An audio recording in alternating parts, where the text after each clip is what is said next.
This is actually a good segue to the next discussion point, which is the content strategy, right? So what should be the right content strategy? I think it's definitely uh, the content one needs to educate people. And, this is something, that we had a discussion about as well is solving people's problems. It's not about selling your product and look what a great deal I have. How is your product solving my problem? Where we find a lot of our content ideas is at the bottom of the product page. Guess what? These people are asking questions, right? They get upvoted, right? So right there is your content. How does this, what's the size of this? All these different things. It's like, okay, now I can create content that's going to answer people's questions, and it lets them know if their problem's being solved or not being solved by that product. That's where I think, sometimes the emphasis on sales, it's like people will buy things if it solves their problem, right? They're not going to buy it just because it's, got the best price.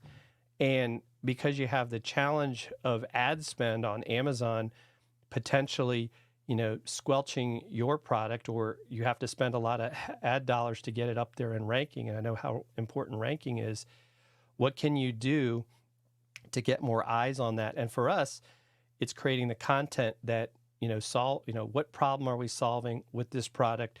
We'll talk about, as an example, Shure, which is one of the companies that we work with, microphone company, came out with a new product that allows you to put it right into your computer as with USB and hook up any XLR microphone to it. So we did some videos like, hey, here's a way to have an interface into your computer without having to spend, hundreds and hundreds of dollars and still use some of the best microphones. So we look at it from that perspective. And so as a brand or a seller, what problem does your product solve?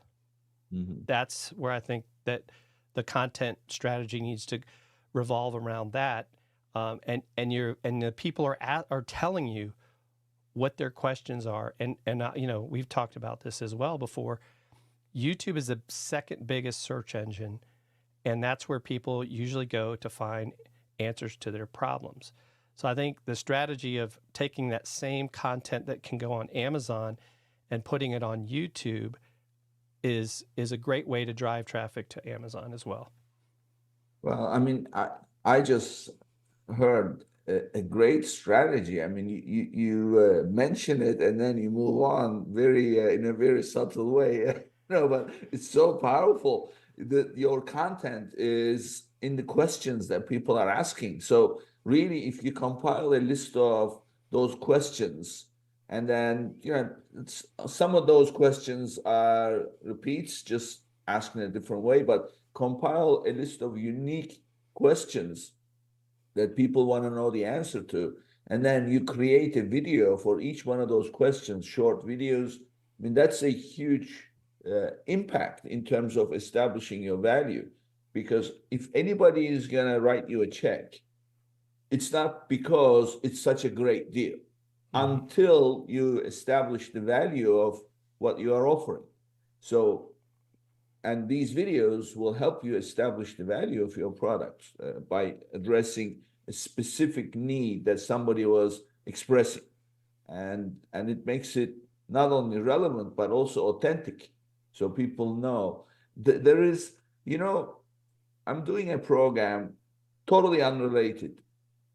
It's a B2B program, and the speaker said, he said, what I do is I ask the audience to describe the problem they have.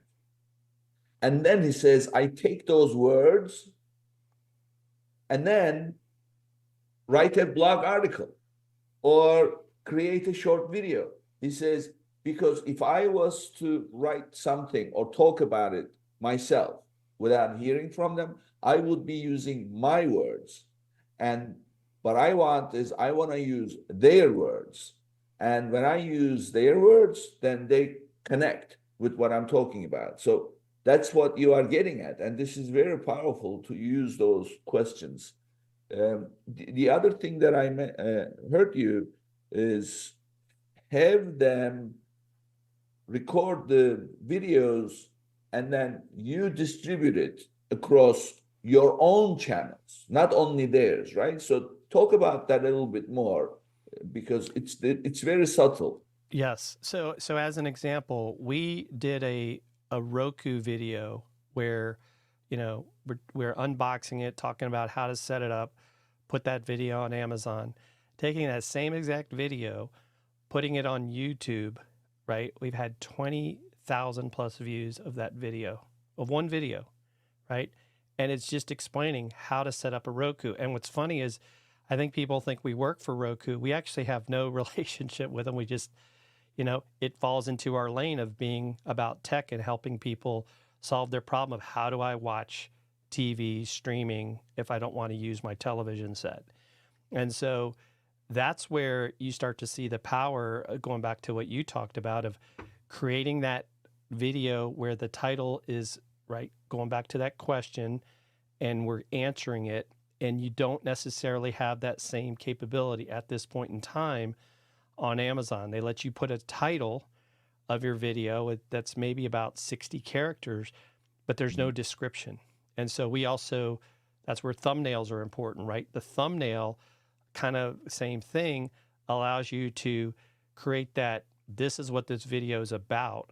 So think about using that thumbnail as a way to let people know what the question is that you're answering in that video, even as a seller or having your influencers do those sort of videos for you. Mhm.